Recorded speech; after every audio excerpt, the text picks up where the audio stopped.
What's up, everybody? Welcome to episode 136, Neighborly Discourse with Billy and Steve. Today it is just Billy. How are you doing? Happy New Year. Quickly, a pet peeve that I just recently found out that I have is Apple phones, when you type certain things, it auto-populates for you. Auto-corrects, gives you the capitals. If you happen to do lowercase on the beginning of a sentence, it adjusts things like that. When you write Merry Christmas in lowercase, it capitalizes to capital M, capital C for Merry Christmas. It does not do this for Happy New Year. When you write your sentence out, capital N, the beginning of a sentence, obviously a capital letter, New Year, lowercase n, lowercase y. If you were to write Happy New Year's, everything corrects itself. Capital N, capital Y, with the Happy New Year's, with an S. That bothers me a lot.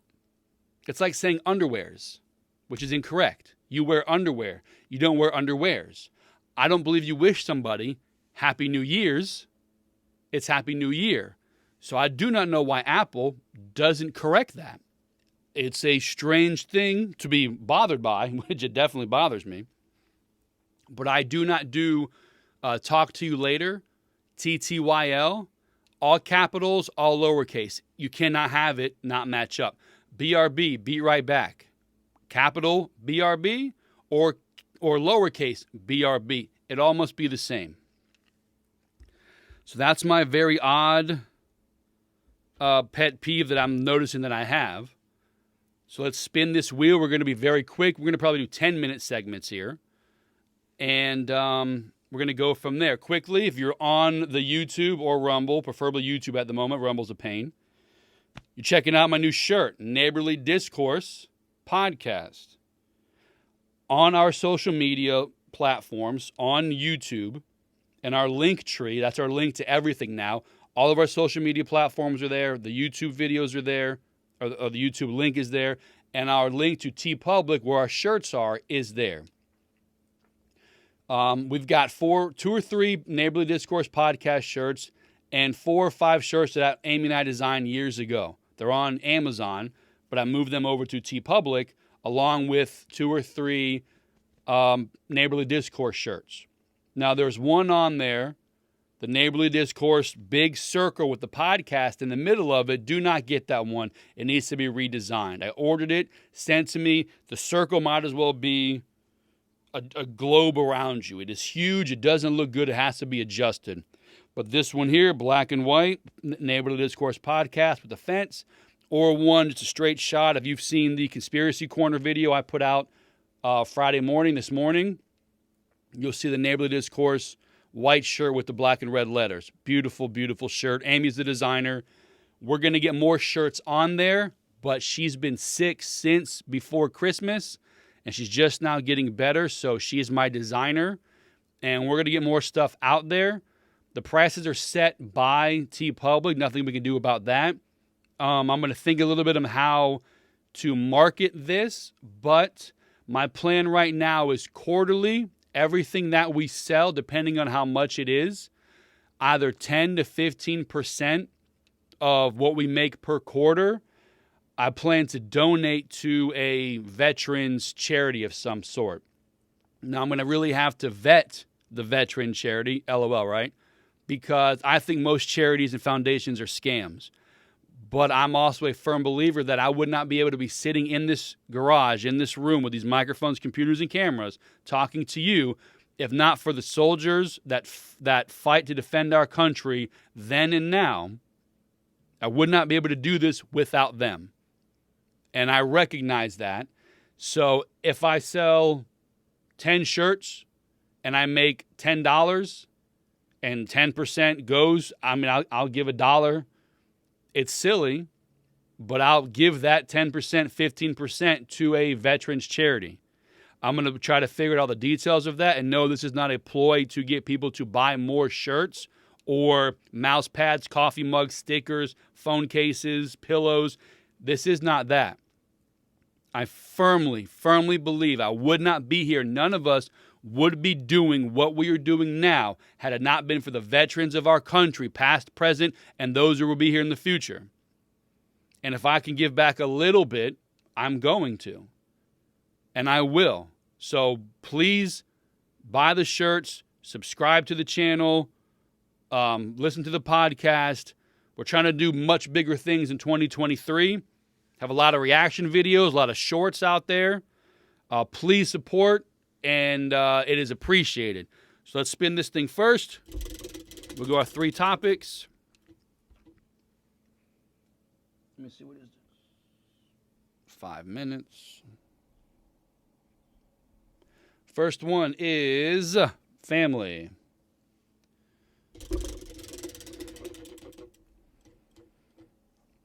Second one is sports.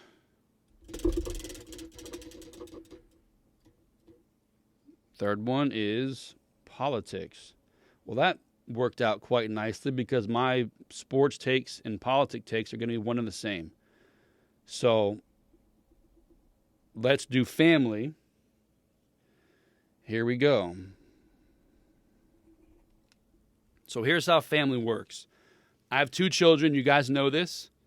I'm going to set my alarm for we'll do 10 minutes. We'll go through this quickly. I have 2 children. And truth be told, this is my second attempt at this podcast this morning. Briella is home with me today. My parents are out of town. Liam is asleep. I've got the baby monitor set up so I could hear her in there doing stuff. And she ended up coming in here because she had nothing to play with.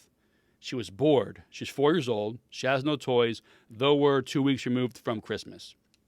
So I had to deal with that. I had to explain to her how that's an incorrect statement because she's got more than she needs. And then I often have the conversation with her about being grateful. She is on YouTube, and we are making a big effort to curtail that screen time. But I let her wander through YouTube. I watch her do it because it's interesting to see what a 4-year-old finds interesting. And it was a lot of cartoons. And then it was these weird videos with people moving around fast, talking fast, graphics designed for children. Nothing bad. But she's now ventured to something that has some semi-teenager adult topics. Like they were doing like a strip challenge, but it's like gloves, shoes, socks, something along those lines. And it's YouTube, and it is rated for children, so it's never going to get graphic. But it's weird to be laying next to her, putting her to sleep at night, or chilling out for a little bit, trying to get her to take a nap, calm her brain down a little bit, letting her watch a video or so before I take it down and let her chill out. And here's some of the stuff that she's talking about. So, anyway, so she came in here. She needed something to do. So we had the conversation about being ungrateful. I'm sorry, that's what the YouTube stuff was about. And I believe she sees all these people, because watch a YouTube video of these kids opening gifts or doing anything. They live in these giant houses, these huge backyards. They are doing something. Whether that was their life before YouTube or after, it makes me think that people who watch YouTube videos thinks that their life sucks. We all know social media is causing problems in children, thinking that their life isn't good enough based on people on social media. And we all know as adults, it's nonsense. Everybody go out there, get a picture, smile, cheese, click, 2 seconds, goes on the internet for forever, and people see that and say, oh my God, they're so happy. Meanwhile, behind that picture, clothes on the floor, the dog's throwing up, the kid's got a crappy diaper, mom and dad are yelling in the background, but you can't hear it. But that 1-2 second cheese is on internet forever, and people think that life is great and their life sucks. So I do not want her to think that. So I have this conversation with her all the time about being grateful. You have no toys? Look around. There are some kids who truly have no toys. They have nothing. There are kids, I go, when you get done with your toys, what do we do with them? We put them in a big bag in a box and we take them to the store. We take them to Goodwill. We take them to Salvation Army, to a Goodwill place or a donation box. And she knows this. And like, I donate stuff all the time when it comes to the toys and the kids, because there are some people who struggle out there. And bro, the stuff we turn over from Liam to now Briella to needy people, I wish I could find some place to give it directly to the people, not to Goodwill or Salvation Army, where they mark it up and sell it more expensive than it is at Walmart. You know what I mean? It's a scam, in my opinion. I hate supporting those places. So if you know some place out there where I can directly give to a person to play with, please let me know. That being said, so we had this conversation with her. So she came in here. I'm bored. I don't know what to do. So I had to stop the podcast. I had to go in there, talk to her, get her all ready to go playing something, and came back in here. So these are my children, Briella and Liam. I'm going to nutshell their personalities. I've vented about Liam and his lack of urgency on this podcast many times before. I've mentioned Briella being a hurricane and a tornado of never backing down and always going forward. So yesterday, we're getting ready to go to lunch, me, Liam, and Briella. And I say, hey, we have a turtle. If you guys know this, a turtle wandered its way into our pool, little quarter-size thing, now about $50 to maybe a little less than a baseball size. And the little turtle needed to eat. So we're getting ready to leave. Hey, feed the turtle, and then we'll go. I hear from Liam, what should we feed him? I hear from Briella, got it. The minute I heard those two answers, I was like, bro, why is it this way? Why are they like this? Why can't he at 13 make a decision? Why is she at 4 handling stuff with no questions asked? You know, there's shrimp, live worms, mealworms, and little pellets. It doesn't matter what the turtle eats. He can eat all of it. So drop it in there.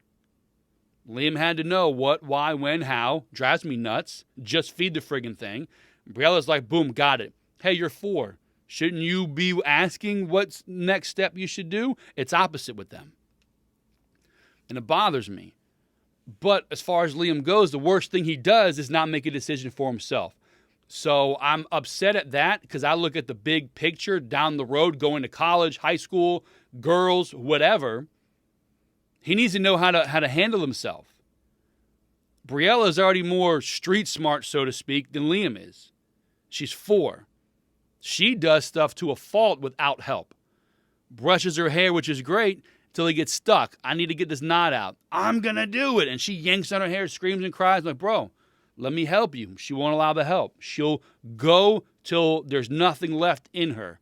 And I love the determination, but she has to adjust that. Take that anger and fire and channel it better.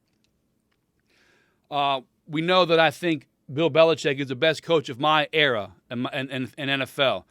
He adjusts to his players. His players do not have to adjust to his style. And I had to learn that with my children. Liam is one way, Briella is another. And I was parenting them both the same way. It does not work with Briella. You know, I was very gung-ho, dictator, on point when Liam was growing up, even now, to where Briella's like, listen, man, I don't care what you do, just, don't get in trouble, let's go. So I had to adjust. I had to ease up on Liam and go a little more on Briella. And as a good coach, I had to adjust to my players. And it's taken me a long time to do that. But I've done it. I think I've been able to do it successfully. Still working on it. By no means am I a super parent. But like I can get loud with Briella because she does not listen. She doesn't. And her mother, people, they sit down, they talk, well, how do you feel? What's going on? Bro, no. So to counter that, I go in there like a bat out of hell. And it's a problem. And I've recently brought to my attention maybe a month or 2 ago that if a man is sitting there yelling at her and then tells her he loves her, she's going to develop this thought that, yeah, this guy can yell at me, be mean to me, but he loves me, so I'll allow it. So I can't go in there and yell at her. I can't go in there and lay the hammer down on her. I have to talk to her calmly and collectively. And it is very difficult. I need her mother to be a little more stern because she needs to know when she messes up. Life isn't kumbaya. things happen, you're held accountable. And this is the biggest challenge of my life right now, is how to communicate with Briella when she's in trouble, where she doesn't develop an unhealthy relationship as she gets older with men, allowing them to yell at her, scream at her, say crazy stuff, and then say, I love you when it's over, as if nothing happened. And that, people, is difficult, because that's something I truly believe. I know people, I've seen it. I do not want that for my daughter. So, and I do believe it comes from the home. So I need to be more on point with my children, with Briella especially. Like Amy points out, when her and I go at it, she's like, you're yelling at me, you're showing your kids they can disrespect me. I'm like, no, I'm not. That's the dumbest shit I've ever heard. And then I'll hear her and Liam go at it, and I'm like, oh, man, she's right. She got me, you know. But this was years back, and it took a lot of inner looking to realize you don't have all the answers. You need people around you to contribute anyway. So I've changed how I operate when it comes to the kids, but it was difficult, and it's a continuous battle that I will continue to try to go and win. But that's my story. That's my family, my children. They're very different. My parenting style needs to be adjusted, and be introspective and do your best to help change, because the future is all that matters when it comes to your kids. So you got to be better for them so they can be better for their children, is that point. Number 2 here, sports. So, you see behind me, Bills Mafia. We all saw what happened on Monday. I did a video of Billy reacts to Damar Hamlin, the Buffalo Bills in the NFL, from that Monday night game. And I just released a conspiracy corner about that game as well. So both of these 2 topics are going to be my sports and politics. So sports-wise, again, go check out the video. Billy reacts, Damar Hamlin, Buffalo Bills in the NFL. We were watching the game, and like any fan, when I watched the game, I was like, oh, someone else is hurt? Come on, man, let's get them off to the side. Let's get the game going. Big game. Buffalo's got to win. First seed. Playoffs go through Orchard Park, through Buffalo. All this stuff. And then they play, a few more seconds go by. They say who it is, and they show the replay. I was like, oh, no, look at that. That guy, that concussion hit him late. He stood up. He kind of seized a bit and fell back. And I was like, oh, man, I never seen a delayed concussion like that. I've seen guys get up. We saw Tua a while back stumble. We saw all these things. And I'm like, damn, dude, that's a delayed reaction. So then the next commercial break comes, and he's still laying down. The next commercial break comes, he's still laying down. I'm like, well, maybe he's got some paralysis. He did seize up. And I was like, well, no, it can't be that, because he stood up and then fell down. If you're hit and paralyzed, even for a second, you're not going to get up. I don't think it hits you later. I've never seen anyway on the football field. So I'm watching this, and I'm like, this is nuts. And then they show the players' faces. Josh Allen, hand over his mouth, eyes bugging out. Tre'Davious White, Diggs, Spencer Brown, Settle. Settle was the first guy I saw, Tim Settle. He was bouncing around. I was like, what the hell is going on? And all these guys' faces are crying. They're bugged out. I'm like, what's going on here? And then Joe Buck is like, we've been told they're administering CPR. And, dude, I looked at Amy, I looked at Liam. I was like, are you kidding me right now? What the hell just happened? It was the craziest thing that I've seen watching football. I mean, we've seen guys get hit, crushed, boom, pop, not be able to move. Ryan Shazier a few years back, he can walk now, but he was paralyzed. We've seen some bad stuff. And I don't know if there's a difference or not, except for I can only imagine how bad it would be to be paralyzed. But maybe you'd be grateful you're alive, because Damar Hamlin died on the field and they brought him back. And I mean, it was. I don't defend football players, but I'm the one that says, oh, this guy's a wuss. He's not taking a hit. Okay, so what? He's going to get his head rocked because you need 2 more yards for your fantasy team? I'll be the guy complaining that the guy took a dive and ran out of bounds rather than lowering his shoulder to get that extra 2 yards.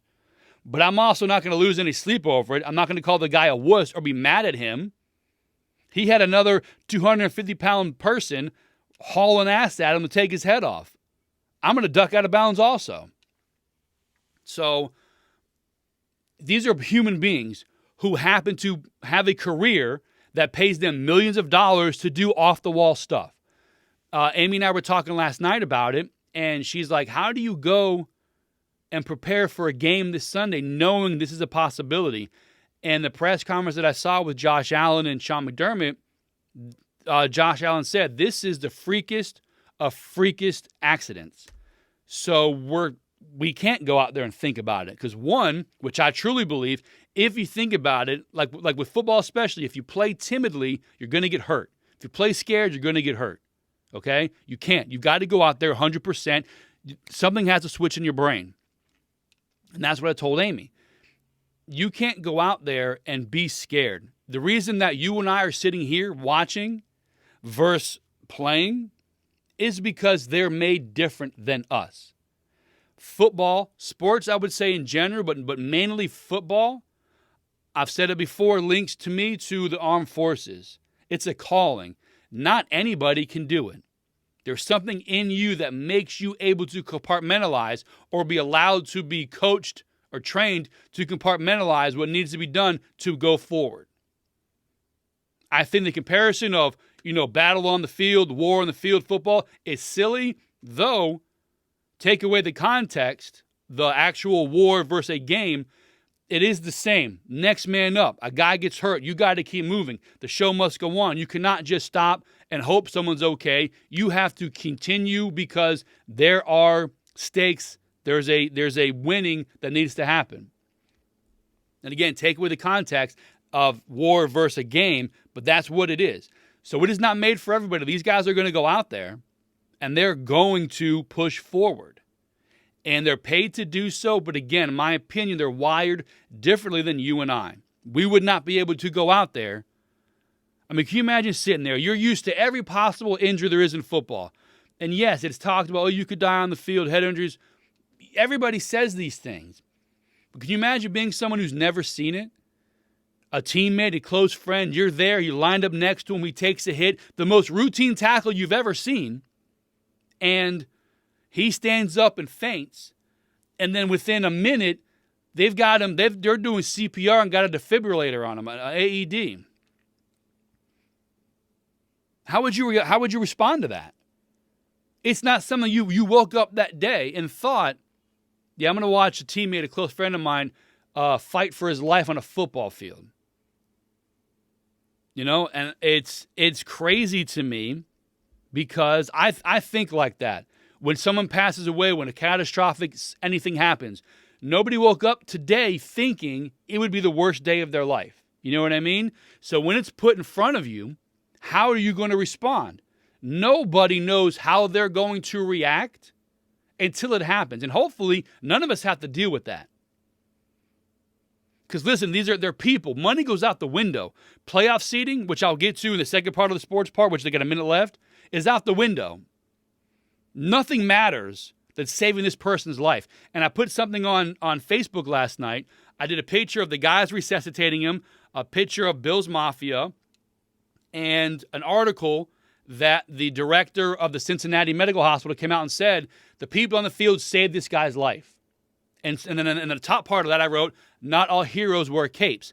And somebody replied, just because you played football doesn't make him a hero. Don't make something out of nothing. Like, this is nonsense. And I replied back, you can't be serious. Read the article. The guy read the article, my bad, I didn't see that. I was on my phone, it was small, and deleted his other comment. And I'm like, I appreciate that. I hope it didn't come across kind of dickish. Things are lost in translation, because I agree with you. Just because you play sports doesn't make you a hero. We throw the word hero around far too often these days for just people. But these doctors who went out there had to get the brain revived in less than a few minutes, blood pumping oxygen to it to avoid damage. Who makes that call? Who realizes this person is dead? You go out there, hey, where's it hurt? My knee, my ankle. Hey, he's unconscious, he's seized up, smelling sauce, so let's take his helmet off. What makes you realize, holy hell, we got to check for a pulse? Is it the way he's laying? Is he limp? I don't know. But you've got to react like that. It isn't just, oh, is this guy going to walk again? Are we going to be able to repair his Achilles? This person is dead, and you have to bring them back to life. Those are heroes. And we're going to lead right into politics, because what I witnessed on that field, hold on.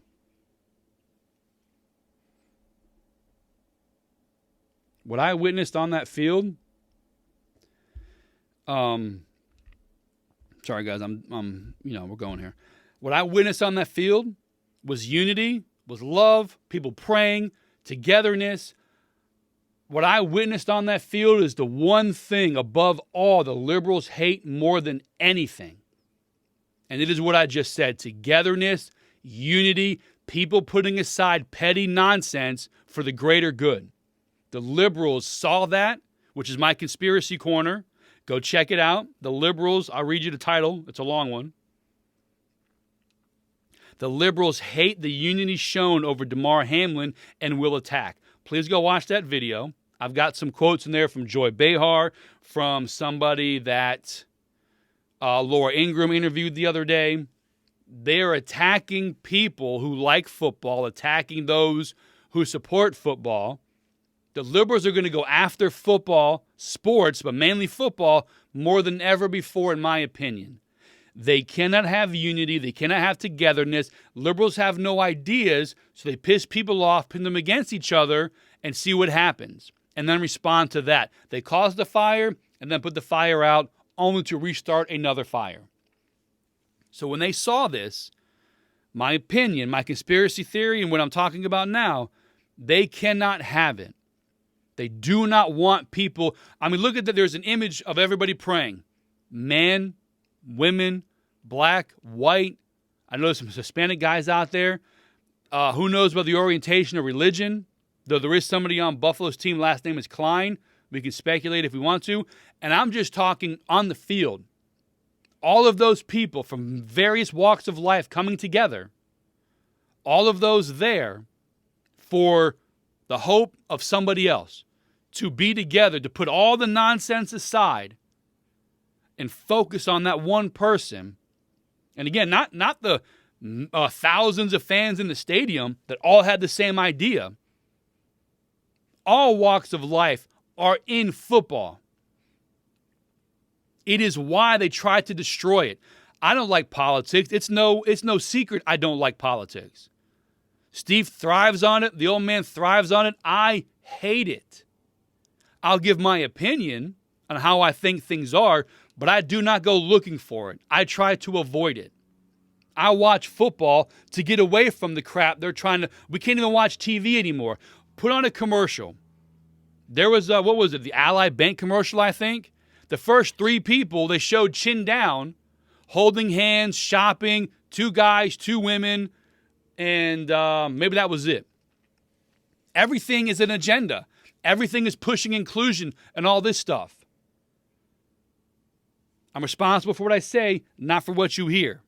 So do that with what you may, or whatever the term is. But they're forcing this crap where I can't even watch TV anymore.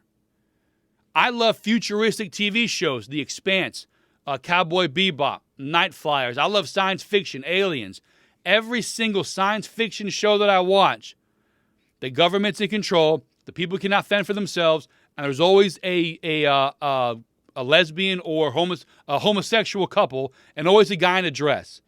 Because the message is, advancing in society, we don't have labels anymore.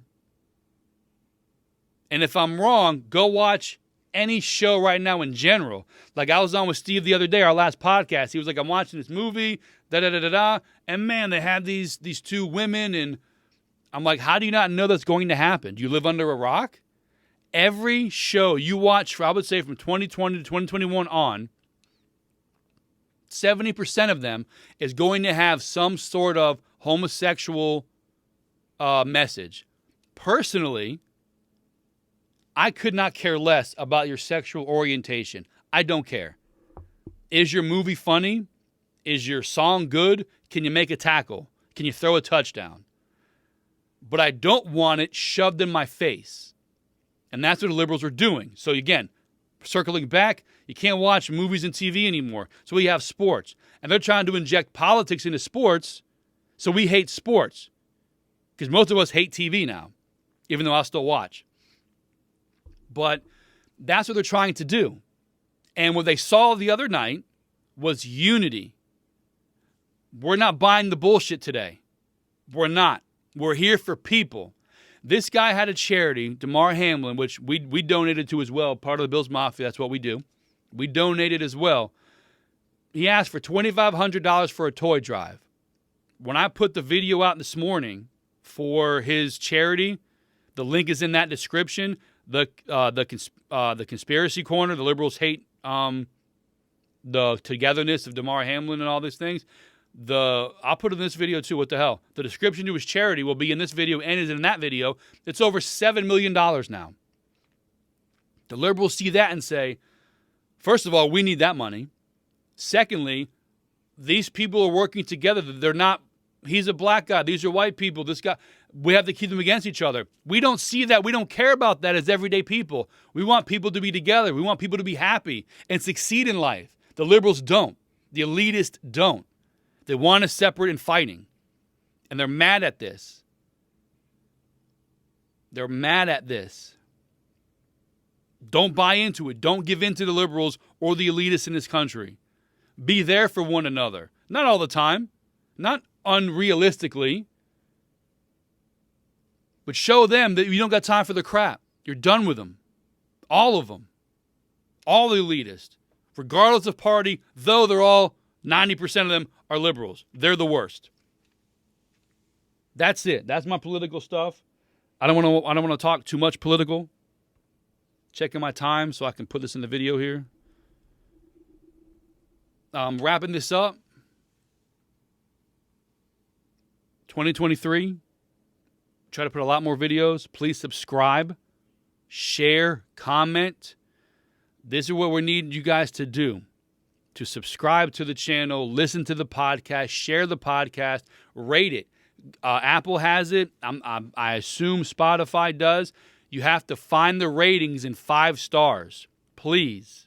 This helps us move. Gets into the algorithm to get us out there to show people who don't pay attention to podcasts or have a certain podcast they listen to. Will show up on there. Hey, you may like this. We recommend this. So that's what we're trying to do. Mainly because we're not trying to sway anybody from one side or the other. It's, I want to know why you think this way. And if the conversation happens to sway you or me or whoever, that's great. But it's not about fighting and telling somebody they suck because they think differently than you. You just want to find out, how could you think X? You know, how could you think these thoughts? Knowing the biggest thing to us is the proof is not hidden. It's out there. You know, inflation. Biden took over. Prices skyrocketed. The border went to hell. Afghanistan, the Middle East went back to hell again.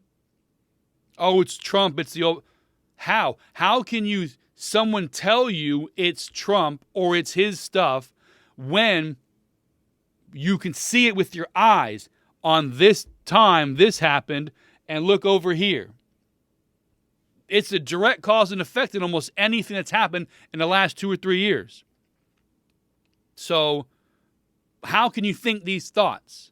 Is what our main goal of neighborly discourse is. Turn off the TV. Go talk to your neighbors. That's the goal of this. The news is going to tell you something. They're going to tell you. They're not going to trust you're going to make your own decision. They're going to tell you what to think. They trust that you aren't smart enough. And that's all of them. I still think Fox is the most balanced, but they have an agenda as well. but I tend to lean a little more to that side. But all of them have an agenda. They all think you're dumb and are going to believe what they say. We used to get information from the news and decide if we like it or not and believed it. Now it's their opinion. Now you got to go check if it's fact. We used to trust they gave us information. Now we know it's BS. I know it's a problem, people. We got to wake up, America. Come on. Get it together. YouTube, all the social medias, the T-shirts, TeePublic, but get through the Linktree site on all of our social media platforms. We're not big enough for you to go searching on TeePublic and find our shirts. ND Studios is what it is labeled as. You got to go through the Linktree. So that is it. Family, sports, politics, all linked together. Happy New Year. We should get back on track starting Monday. Again, I did quite a few YouTube stuff over the last couple of weeks. Very little podcast. My computer was out. I had a lot of stuff saved that I could get out. But yeah, my computer crapped out on me. Been a tough couple of weeks. But that being said, everybody, thank you for listening. Thank you for watching. Thank you for your support. Subscribe, share, like, follow, rate 5 stars. Thank you so much. You guys have a great day. Happy New Year.